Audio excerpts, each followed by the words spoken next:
So, doon episode. naman tayo sa ating Taichung Day Tour. Yes. So, si Des, nakapag-Taiwan na din siya. Pero hindi siya nag-Taichung. Ako lang yung nakapag-Taichung. Saan ba ang Taichung?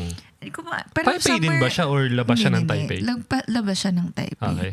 Parang province siya sa Taiwan. Alright. Around, medyo mountain area. So, yun.